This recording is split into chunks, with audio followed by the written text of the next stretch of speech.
KMW, I'm Melissa. And I'm Stephanie Carcache, and we are two sisters and the founders of Millennial Women. And your host of Millennial Women Talk, the podcast. We are so grateful you're sharing your time with us today. By tuning into this episode, you are investing in becoming the best version of you, and we are just thrilled to be on this journey together. In today's episode of Millennial Women Talk, we welcome Lissette Calveiro. Lisette is a Latina digital entrepreneur living in New York City as an influencer marketing consultant to Fortune 500 brands, social media content creator, and business coach for influencers and personal brands looking to master social media from a more human lens. Lisette is also the founder of Influence with Impact, a consultancy that supports influencers and personal brands in turning their social presence into a balanced business with community impact. She supports her clients through one-on-one coaching, workshops, and also a signature 4-month group coaching mastermind. Everyone, here's our conversation with Lissette Calveiro. So, Lisette, we are so excited to talk with you today. You are just killing the social media game, honestly. Thank you. I appreciate that. Yes. You know what I love so much about you as a creator and also as a coach, right? Is that it's very clear that you've truly turned social media into a business, and you also help others do the same thing.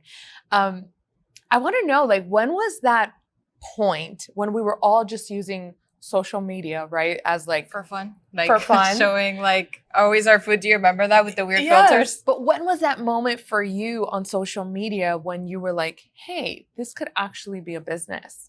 That's really interesting because I remember in college, so I was in college around 2011, 2012, someone had said, you should be charging for all this advice you're giving about social media. Because at the time, the only thing we had was Facebook. And I was one of the people on campus who was helping all of our organizations do stuff on Facebook, do stuff on Instagram. And I remember a friend said, you should probably charge for the advice you're giving. And I said, that's crazy. No one would ever pay me for social media advice. Forgot about it. And then many, many years later, there was actually a moment, and one part of my story is that I started working in the PR field in 2012. I was kind of the 9 to 5 doing this work as the brand and doing it for brands. On the side, I was doing it for myself. I was also a blogger, and it came to a point where I realized, two worlds collided. One side, I was paying bloggers, I was paying creators, and I said, whoa, why am I not being paid? And then I turned things around on my personal channels so that I could start earning an income by working with brands, which eventually translated into realizing what's the common thread with all of this? Brands are making me do their social strategy. I have a social strategy. We're all doing the same thing for different purposes. How can I combine it and create resources for people who want to use social media for business? I love that, right? And it's so interesting. It's you only know what you know, and you only start learning once you get into whatever is the field, and you think hey, that's might not be for me. And then all of a sudden you're like, wait a second, I can be making money here. Hold the brakes. I would love to know too. It's so interesting because people like you make content look really easy, right? And I think a lot of people can get that illusion that's oh, it's easy. You pick up your phone and instant, right? What are the challenges that you personally face when creating content and being an overall creator? Yeah, and that is such a misconception. I think that's one of the reasons why even the word influencer gets a bad rap, because it's Instagram. So you see the end result. You don't see all the work that goes in ahead of time. And something I like to say is what you're seeing is the moment, but you're not seeing the years of building community, the years of getting experience creating content. I would say by now I kind of have my flow going. So to your point, it looks like I'm churning out content 24/7, but I truly am only spending about 2 to 4 hours a week, period, making content, scheduling content, planning content. And the real key there is what we like to call batching. So doing as many tasks of the same kind at a time. So something that I teach a lot of people is you first start with a strategy, right? You can't just sit there and say, what am I posting today? I think that's where people get stuck, because you get overwhelmed with a lot of ideas or you have no ideas because it's a bad day for you. So it's best to actually strategize your content in advance. Right. So it starts with really understanding who your ideal follower is, and then just brainstorm a ton of ideas that would actually reach that person, help that person, and provide value. I think having a bank of ideas is going to save you, because then step two, actually batching and producing the work. You're not sitting there coming up with ideas. You're just sitting there almost with like a checklist, and you're picking. You're like, I want to make this one today. I want to make this one today. And you do as much as you can within that batch period of time. Like I said, I do 2 to 4 hours a week at most. And then from there, from there, you just schedule it all. And to the outside eye, it may look like things are super easy. You just hit that publish button, but it's a lot of planning in advance, but you've made your planning more efficient. So you're not spending too much time doing a lot of work. Yes. I love that. And creating content is artistic in a way. And, you know, I've personally struggled with social media, like that love-hate relationship. And then now I really found a beauty to it because it's a total creative outlet for me. And it's so funny because the other day my mom told me, well, she said it like in a lunch setting with many different people. And she was like, you would think you're like a multimillionaire with how much you post on Instagram. And I'm like, Mom, but that's part of the job, right? There's still so many people that don't understand how posting, how social media in general is a part of a strategy for a business. And so I kind of want you to talk more about social media as a business and also like the work it entails. Like, of course, posting, but like, what is all that? What is social media as a business and what is the work that it actually entails? Yeah, great question. I actually just did a post about this because it's such a frequently asked, I wouldn't even say question, but topic of conversation. People Right. saying, well, do you get paid every time you post? No, that's not how it works. Every time Right. you post, you're essentially building, continuing to build that personal brand that you are online. And you're also nurturing the community that you're building. So with every post, it's really the work that goes into the eventual sale, closing the deal, whatever it is for you as a digital business owner.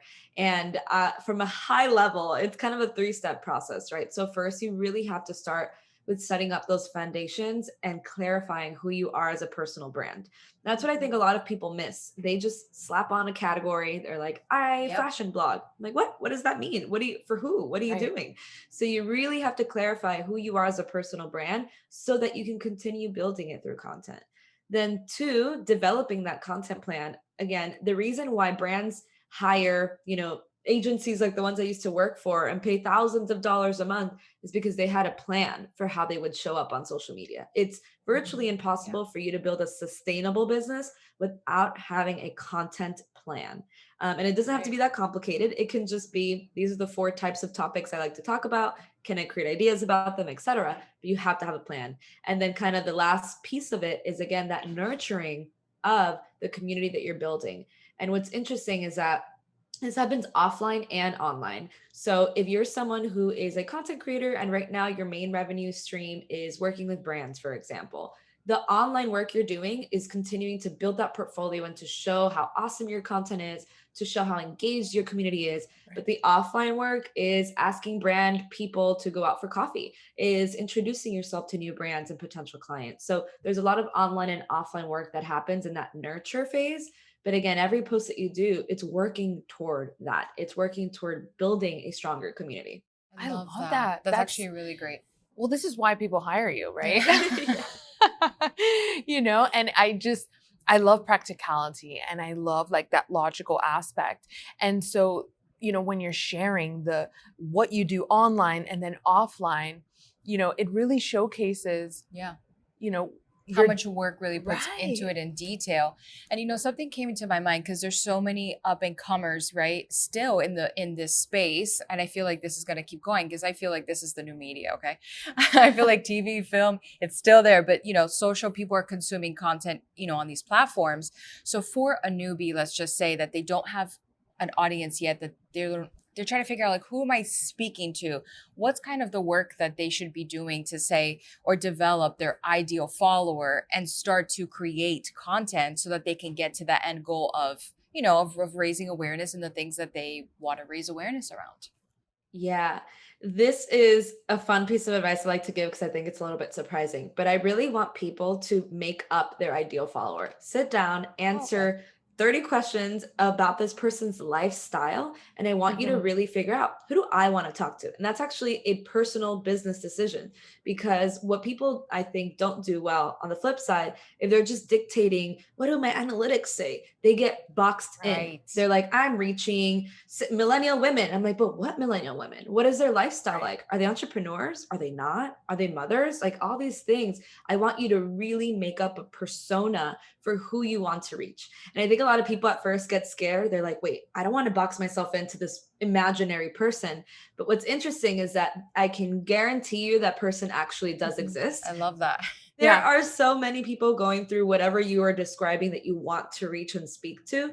And what's even more beautiful is that, let's say you come up with this very specific person. So we have, Lisette, who is not a mom, she's a dog mom, has no time in her life, right? The content that you're making, if you're giving me a beauty routine, you're going to make a beauty routine that doesn't take me time because I don't have time. So even if there's someone in your community who doesn't have a dog, isn't like this exact person you described, they can probably still relate to the fact that they have no time. So it's the characteristics behind the persona you're making up that really exist and help you connect with people. So definitely have fun with it and make it. Yeah.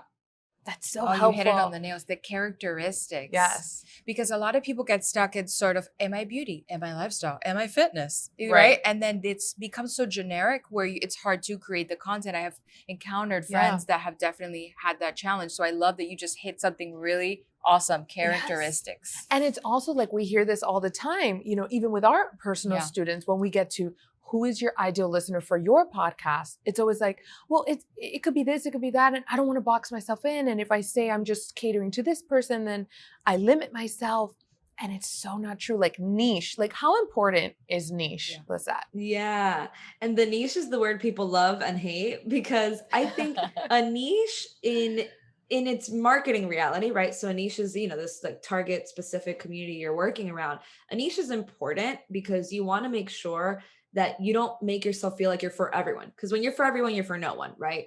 But the trouble with niche when you're a personal brand is that you tend to box yourself into a category instead of actually pulling out, what are my dimensions? What is my expertise? What am I passionate about? What is the type of content that's missing for my ideal follower? All those elements are actually really important in the type of niche you're making. So I would say a niche is more like a space that you play in versus this one specific category. So that's where a lot of people just get really boxed in. I love that. I feel like I'm in class with you and you're like training us. Oh my gosh. Really good. Another thing I wanted to bring up, because we come from an entertainment background, and Mel is an actress, I'm a singer, and we lived in Hollywood and did that whole thing. And we really adapted this like starving artist mentality, right? And I kind of have seen that same mentality in all artistic or creative spaces, right? So like content creators that, spend hours and days and years creating content without monetizing, right? Because either they don't see the value in their creation, or society sometimes doesn't feel like art or anything artistic is worth a penny, right? Like it's interesting, this mentality. So I want to talk to you a little bit about monetizing, because doing what you love, I always say this, doing what you love is fantastic, but making money doing what you love is the ultimate goal, right? So talk to us a little bit about monetizing on social media. Well, as a Latina and daughter of immigrants, I can relate to the starving artist conversation, because I think that is actually a limiting belief a lot of us have. It's the idea that if I do work that I love, I can't possibly be paid for it. And I think it involves a lot of, first, you have to do the mindset work and reframe the fact that you can and you will make money doing the things you love if it's all in alignment, right? I actually had my partner Justin said something yesterday, and he said, why is it that people ask, what do you do for a living? And they talk about their career. I don't work for a living, I live. And the work that I do pays my bills. So I think we kind of have to figure out, like, this content creation space, the work that I'm building, how is it enhancing my life?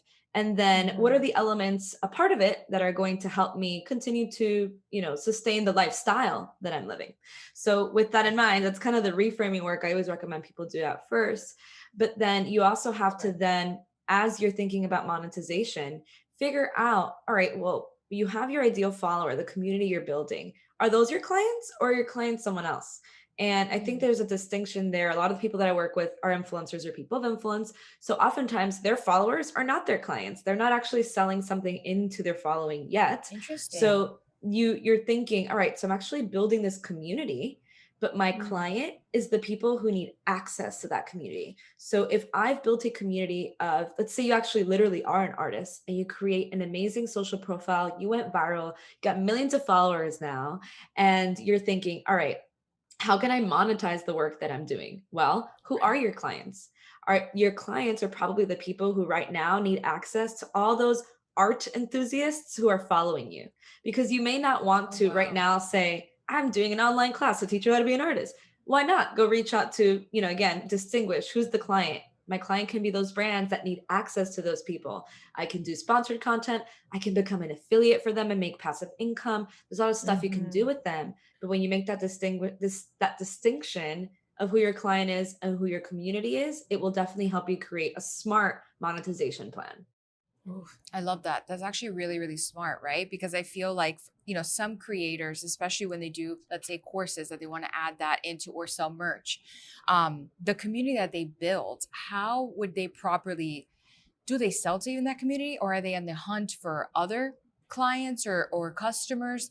Talk to me a little bit about the difference between building the community on your social, right? And selling them outside, like sponsored stuff, versus like you have a course, you have a merch line, or you have stuff like that. How do you sell to your community, or do you not sell to them at all? What are your thoughts on that? I think there is a time and place for both. And what I mean by time and place is you nurturing a community. You are, what I like to say, and I know a lot of marketers use this, you're building know, like, and trust. So that know, like, and trust phase, it's really taking someone from just knowing who you are and identifying every time you pop up in their feed, they're like, oh, I recognize this person. They like you because now they relate to you, and they trust you because you've become their trusted source of entertainment, of education, of inspiration, whatever that value is. So you have to then ask yourself, all right, the people who are in this trust phase, those are the only people who are really going to buy, quote, anything that I sell to them, whether it's merch, whether it's an online course. So then you ask yourself, what have I built trust around? Did I build trust around entertainment? Then by you building an online course, it's probably not the smartest strategy.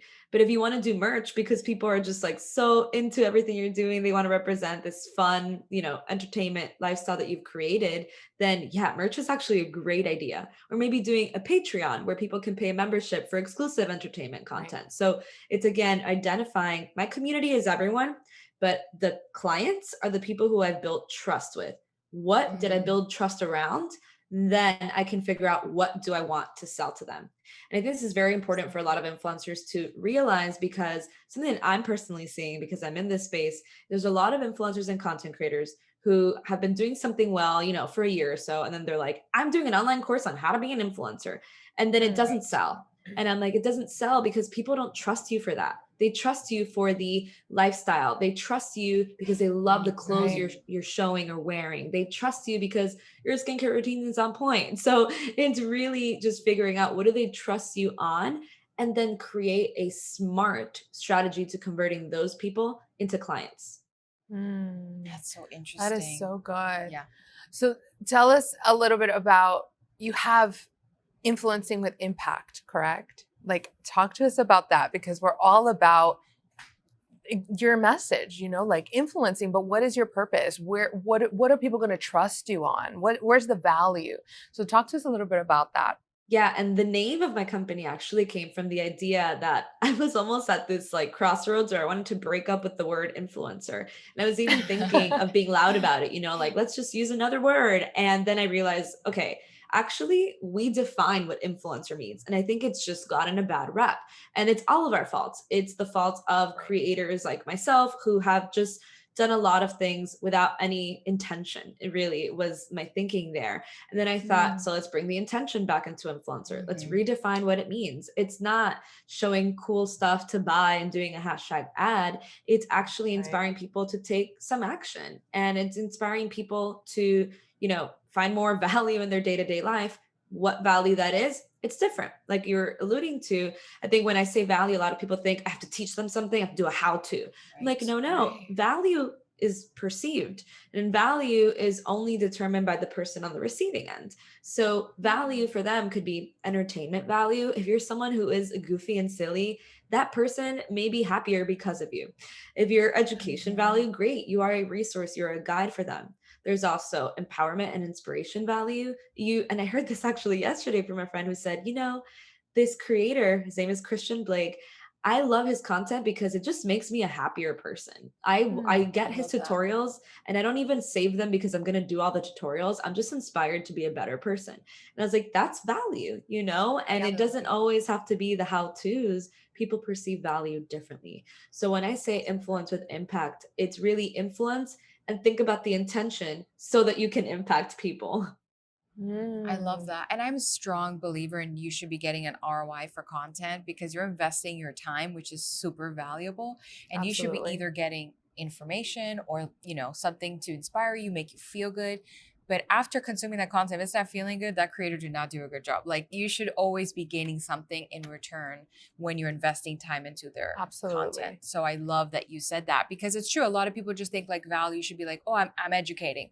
Right. What are And the they feel that steps? pressure, Yes. like to be the experts, right? And that you can only create from that place. And so we come across so much content that's like lecturing. Oh, I hate that. Like everybody's just lecturing you and lecturing you. And so it's just interesting, that you pointed that out, that value doesn't have to be in an expert teaching kind of context. Value is like what comes most authentic to you and showcase that. And that's going to resonate to somebody. And so I love that you I feel pointed that that even out. with your content, I don't necessarily feel like you're lecturing or anything. Like, how do you achieve that? What's your intention behind your account? Yeah, I actually start with the idea that the person I am online is exactly who I am offline. And it's such a basic thing we all forget because we all, by nature of social media, we think everything has to be curated and perfect. So that's where you kind of step Right. The into this, aesthetics.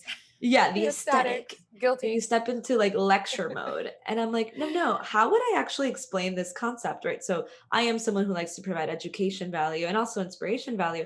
But when I'm providing education value, I don't think, how do I do the three things? I'm saying, how would I explain this to a friend? I put my bestie hat on, as I like to say, and I say, how would I tell my friend about this concept? And I talk about it that way. So I think when people hear it, they get the message, they get the education, but they're also, Yes. building likeness with me because I sound like a Right. normal person.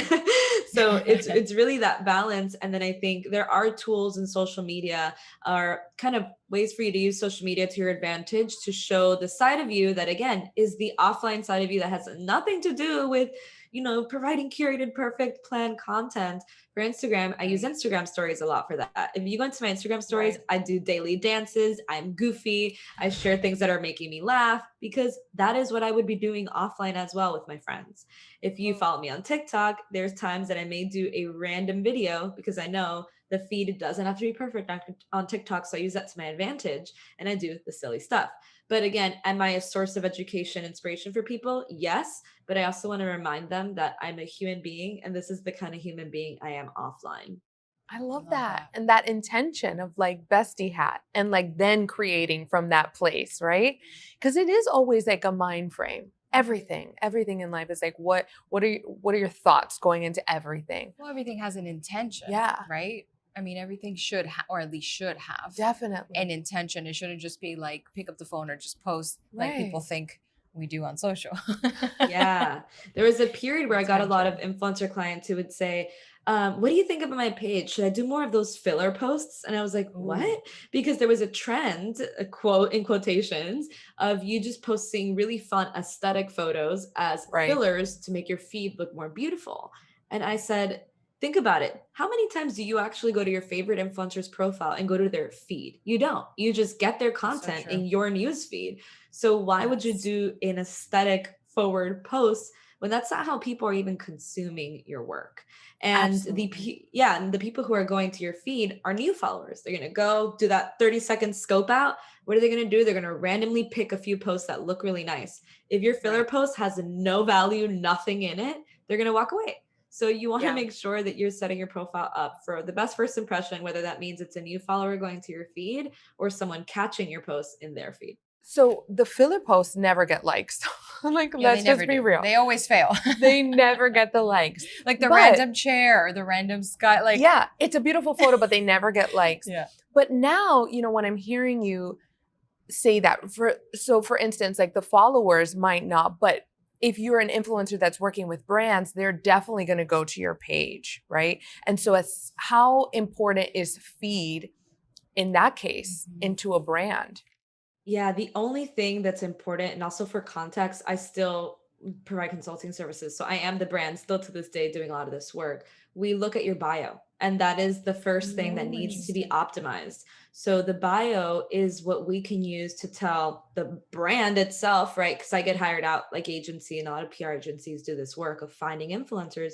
They translate to the brand, hey, Lisette is so and so and so and so. And if your bio doesn't clearly tell us what exactly you do, again, not just categories, because lifestyle doesn't mean anything, but if you are Right. someone who's in fashion, right? Let's say we're considering two creators and someone says lifestyle, fashion, and travel.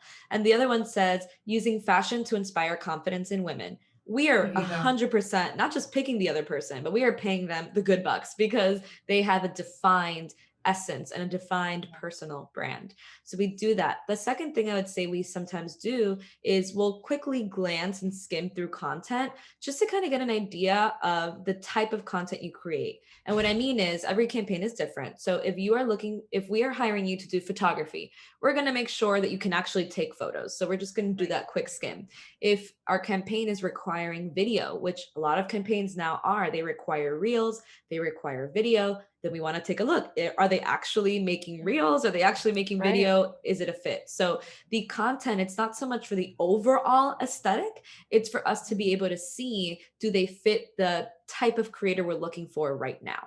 And then to the last thing is engagement. So we definitely look at engagement, not just engagement rate, but brands will always click through a few posts, read the comments, see, are people just leaving filler comments? Are they performing in engagement groups where people are just leaving random comments? Or are these genuine people who are interested in what the person's doing? So bio, type of content, and the engagement we look at.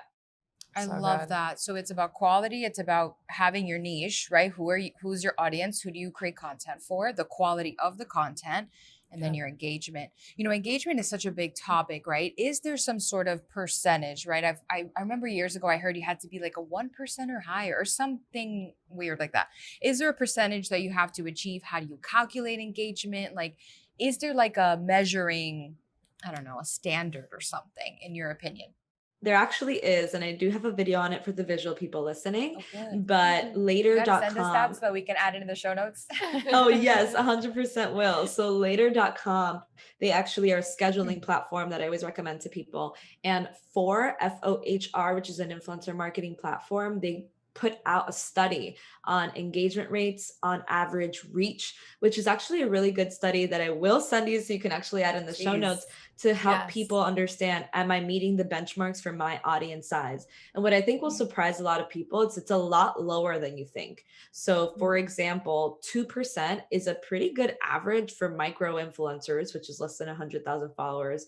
And the smaller you get, the higher the percentage expectation is, because what social media has proven is that when you have a smaller community, they're more engaged because it's likely they're fresh. It's a fresh audience that's engaging with you. As you grow, you start to lose people. There's a lot of, they start following more people. You don't really get as much engagement. So 2% is kind of a nice little benchmark. But if you're someone who has less than that, don't be afraid because you may fit into some other averages. So it's under 100,000. So is it between 10,000 and 100,000? That's a 2%? Exactly. Yeah. Interesting. That's good. That's really interesting. How Go ahead. Sorry. No, because I love this because I feel like influencers, I don't know what year it was that Instagram exploded, but I feel like it was like this super cool, nice little app. And then now it feels definitely like a bit oversaturated. It feels like Facebook. It feels like a network. It's entertainment at this point, truly. But also all the ads, right? So now it's like, it's a clutter of a lot of things. And there's so many people that I personally follow that I never see their posts. So I already know it must be happening to us too. So what are your thoughts on kind of this big change that has happened on Instagram, and, you know, how discouraging that could be to people that have social media as a business? Yeah, I can't even begin to tell you how many times a day I hear something's happening with my reach, or this post Or flopped, the and algorithm.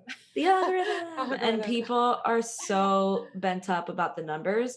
And Yes. I want to honor the fact that, yeah, it does produce a lot of anxiety. Even myself, Yeah. as this, like, I've evolved my relationship with social media, but if there's a day, you know, that I think yesterday it happened, my reel barely got like 1,000 plays. And I was like, I get like 100,000 plays. What? So I started looking happened? Yeah. through and I started researching, and I realized, okay, I want to remind people, don't get hung up on the numbers, but there's Yeah. also moments where if something's alarming, go check it out. Go see, are other people talking about this? What's going on? So I would say, when you start feeling that numbers anxiety, if there's something that you feel like is wrong, look into it. Actually, Instagram and Facebook have a lot more public information than people know. You can always go Right. to their help center. They have a ton of articles.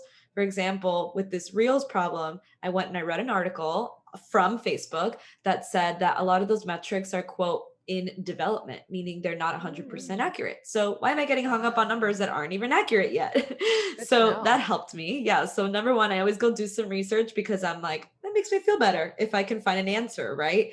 But second, I wouldn't focus on one day, right? So one post that didn't do well, one post that didn't reach people. Look at patterns over time. So in that example, if I had noticed my next 5 reels barely got any views, all right, it's time to go file a report. It's time to go figure out what's going on. So look at patterns over time to not get hung up. But then finally, as much as you can, continue, don't let that stop you from creating, from posting, because what has happened then to me, while these are very tactical things I do, research, report issues, I also have now developed almost like a muscle for not really caring about the numbers. And when you don't care about the numbers, your content actually gets better, because you don't feel like you're performing for some sort of metric, you know, for the Instagram applause. You just keep going. There's going to be posts, if they flop, quote, you know, if they don't reach people, post it again in 2 weeks. If people didn't see it, why not post it again? So really getting into this habit of realizing that you can't control the numbers that happen on social media. It's not a reflection of you. It's an algorithm. It's a platform that we cannot solve. So just keep going and you'll see that your content does get better. I love that. You mentioned repurposing. Repurposing. A lot of people think that it's like a constant, always like, oh my God, I gotta create. But maybe you created something a month ago that you can post tomorrow and it's still relevant, and you spent a lot of time on it. So why not repurpose it? What are you thinking? Does your audience actually know when you repurpose or not? They definitely do not know. And if they did, they do not care. And I will say a challenge that They don't care. Just do it. They don't care. And so, I mean, think about yourself as a consumer. You are consuming social media all day, every day, even if it's just, 10 minutes a day. You don't remember what someone posted 2 weeks ago. And you may remember if it was super valuable, you saved it, it's like ingrained in your brain. And when you see it again, you're excited. You're like, oh my God, yeah, I'm so glad this is here again. You're not really thinking, I can't believe that person repurposed that content. This is not outfit like she's repeating. wearing a dress again. Yeah, no one is thinking that. And actually, I challenge a lot of the people that I work with, the fellows of my cohort and my clients, to repurpose their content. So when they put out one piece of content, I ask them, what does that look like as a video? What does that look like as a blog post? What does that look like as a tweet? I want people to get in the habit of not having to, recreate the wheel. I want you to repurpose the idea in different formats. And for anyone listening, I'm not saying go copy paste, do everything like 3 weeks in a row. I just know there's probably 20 different ways to give that same message. I don't know how many times my community knows that I have been in the space for 9+ years. I make a post about my career history. pretty much every few weeks, but I'm pretty sure every time I make it, there's a group of people who are like, oh, I didn't know that. I didn't know that she was in the space for that long. So Right, you 'cause you get have new to. followers, so they don't know. Exactly. Or you're Yeah. just Or the reminding people. yeah, you remind them, or the people who didn't see your post because maybe that day they weren't on social media or they just didn't see it. So don't be afraid of repurposing, and know that people do not think about this on the receiving end. Well, you know what just came to my mind? Because literally Friends is my favorite show of all time. And they always play it on all channels. I've seen every episode. And think about it, that's repurposing content Right. from like the 90s and the 2000s. I'm still watching it. I'm still feeling like it doesn't really feel like it's brand new, like I haven't seen it, but I will pick up on new things. I still will Right. laugh. I still know which lines they're going to say next, and it doesn't bother me. So I'm like, why are we not, like, I was thinking about even us, like, Yeah, why do we get so wrapped up with like, we already posted this, I know. when they It's do true, it it in happens. media all the time? You know what I'm saying? And we think that somebody is going to see it and be like, "Oh my God, she's repurposing this. She already posted this." Like, nobody's talking about us, guys. Like, I would say the only thing they could actually say, because I know I've said this before, is, oh, I thought I liked this already. Let me give it another like. So in fact, they're excited, right. I I love love that. What is your message to like anybody that's listening right now or seeing us, as a content creator? Like, what is the message that you really want content creators to know? I really want you to always think about the person on the other side of the phone screen, desktop, tablet, whatever you're working on, because I think that's what we've lost in social media, is the humanity of it all. It's Yeah, the fact that absolutely. if I'm spending 30 minutes figuring out what color to make this graphic, remember that the person on the other side had no idea you had 3 options of a color palette. So just put one out. And it's really just remembering in the moments, all right, I'm planning my content right now. What does the person on the other side need right now to feel seen or heard? Whatever topic I'm Mhm. talking about, what could I say right now to connect with another person? And if you think constantly of another person, and now I'm not saying do things for other people, it's a mutual space, right? You want to almost Right. create dialogue with the other people. You want to understand their boundaries. You want to understand their needs so that you can be a great host. Think about your social space as your dinner party, and you want to make people feel comfortable. You want to serve them up great food, great conversation, and have them go home with a nice little memory. So you can only do that by thinking about the people you're inviting into your dinner party and understanding, how can I make them feel good tonight? I love that. I That's love really that. awesome. I You really enjoyed provided so talking much with you. value. I feel like it was like a masterclass. Yeah, we were talking with our BFF about life. Like, it was just a really good conversation. I loved it.